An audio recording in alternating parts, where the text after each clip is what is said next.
Hello everyone, welcome back to Saving the American Dream. Please subscribe, click on the notification bell to find out when there will be new videos. And of course, today for the topic, cannot be ignored, is that Trump will be inaugurated rather than Kamala Harris. Which means that we have to discuss a little about why Trump won over Kamala Harris. Because unfortunately, there's a lot of mis and disinformation going around. Kamala Harris did not lose because she's a woman. She did not lose because of her race. Look at Barack Obama. He won 2 terms in office. The harsh reality is that Americans are currently struggling economically.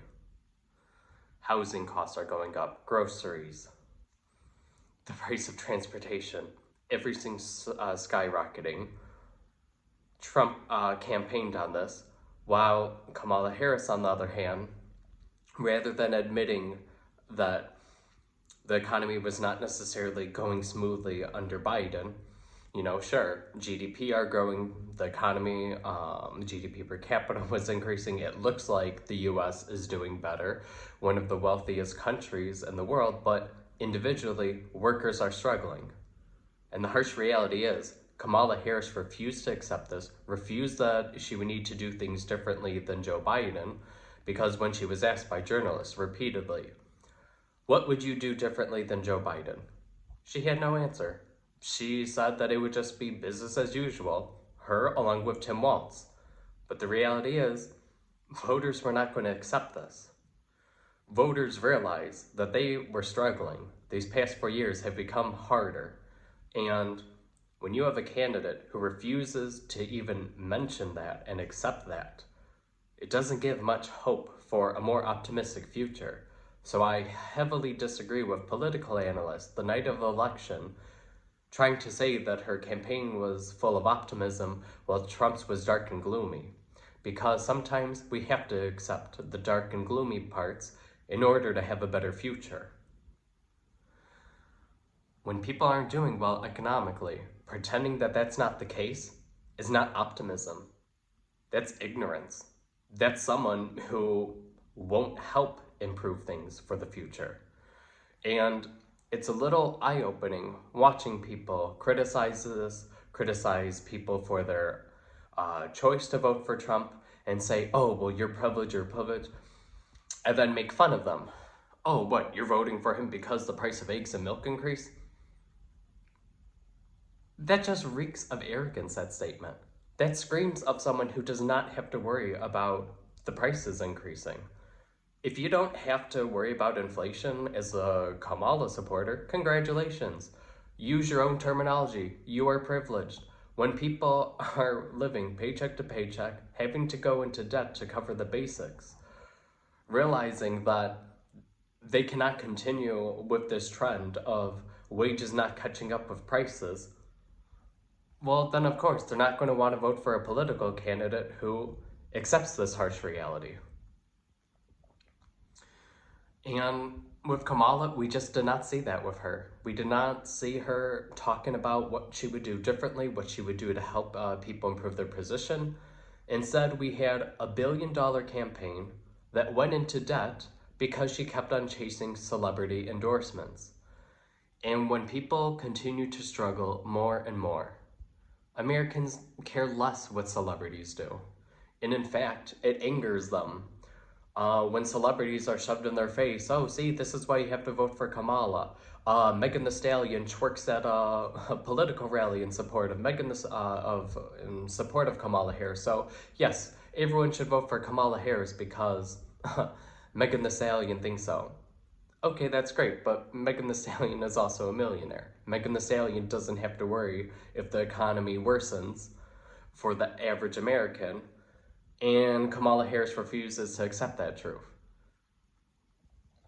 We're now seeing so many members of Gen Z making videos on social media crying their eyes out because they've applied for over 100 jobs and they're carefully writing new cover letters for each job. They're not just doing the quick apply option on LinkedIn, but instead are sitting there legitimately trying their best on every job application to personalize it based off of the specific job description in order to make them stand out, and yet they're not getting anywhere. And possibly, and one of the scandals with the Biden-Kamala administration was that with different job estimates, sure, it would look good at the end of the month, but then the number of jobs added to the economy would constantly be revised down. I mean, there was a point in time where there was a major job revision where essentially 33% of the jobs on average every month before that point, the first few years of his term, 33% down revision in jobs, meaning 33% of the jobs that were allegedly created on average month after month actually did not exist. That is a major down revision and almost makes it suspicious that there was statistical manipulation, because when we do statistical analysis, you want to have a margin of error of 5%. When there's an error of 33%, that means that there was a serious error going on. So that's not necessarily going to convince voters to pick her, especially when she's not saying that things need to be done differently. What could be done to help individual Americans? When you have Trump, on the other hand, accepting that the cost of living is increasing too much for the average American, that they're not doing well. Instead of focusing on celebrity endorsements, that makes him more popular. And, but we'll have to see, because as we all know, a lot could happen in 4 years. Maybe he's not able to change things. That could potentially give Kamala Harris a chance to run again. However, she's also shooting herself in the foot, because for anyone not aware, typically in the United States, when you are a political candidate, you shut down your fundraising after the campaign is over. If Kamala Harris lost, she should have stopped collecting donations. Now here we are, over 2 months after the election, and she's still collecting donations for a victory. Okay, but what victory? You lost the election. It's over.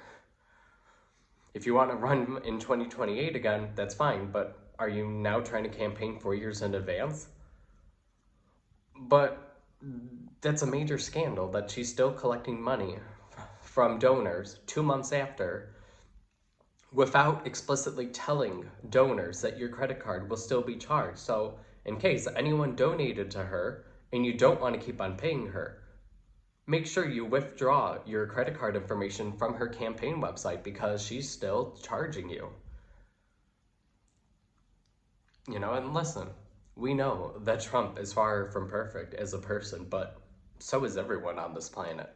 But the harsh reality is one candidate is accepting the reality, seeing that people are struggling to pay their bills, to get by, their quality of life is going down, while the other candidate wants to pretend that that's not the case. It's no shock that she also lost the popular vote by millions of votes. So she's going to have a different strategy if she runs in 2028. And we'll have to see. And I already bring this up because there were already polls comparing her to J.D. Vance for a potential 2028 matchup. But the harsh reality is, at the end of the day, we cannot sit here and say it was based off of race, it was based off of gender, when she made a lot of errors on her campaign. $1 billion campaign in debt by millions of dollars. That is not normal. In another area, and this will be our final point, don't worry, the video won't be too long, is that when people are trying to say that her campaign was optimistic, not necessarily. You had a lot of emotional charged rhetoric saying if she would lose, all these rights are going to be taken away, without explicitly pointing out which rights. And one of the main points of her campaign too was abortion, which this was decided by the Supreme Court that it should be up to states, that this should be a power of the states. So this wasn't a decision Biden made, even to point this out. This wasn't a decision that Trump was making going into office. This was the result of a Supreme Court case. So what right, if Trump was elected, was going to be taken away? And that's where people are not being clear.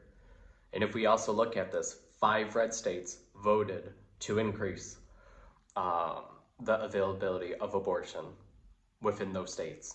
So it is possible for states to put it to individual ballots and to have voters choose what they want. And I'll also be honest, I worked on a congressional campaign in 2020. And the harsh reality is that people might not necessarily want to hear is that abortion is not necessarily based off of whether you're a Democrat or a Republican. When we were polling people asking them what the most important issue was, only a handful of people said that abortion was the most important issue and that there needed to be a national ban.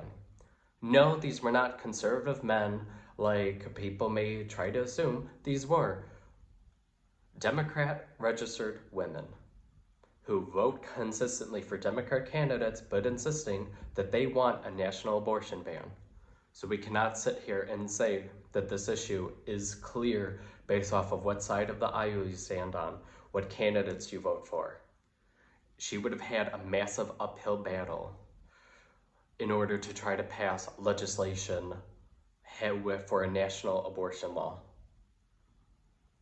So she focused so much of her campaign on something that's not positive, that's a lot of fear-mongering, saying rights were going to be taken away when nothing was taken away based off of the election of Trump. This was already decided by a Supreme Court ruling.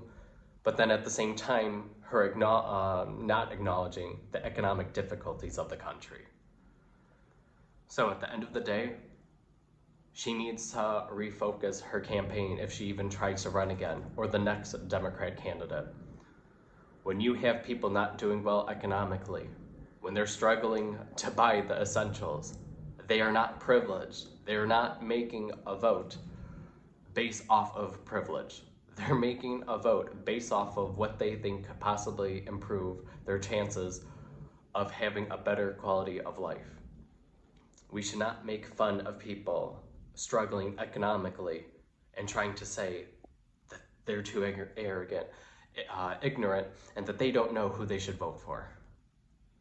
So the harsh reality is, many factors led to Kamala Harris losing. Not her race, not her gender. Thank you for staying tuned into the video. Please comment with your opinions on anything you would like discussed on this channel. And please remember to subscribe and turn on the notification bell. Thank you. Bye.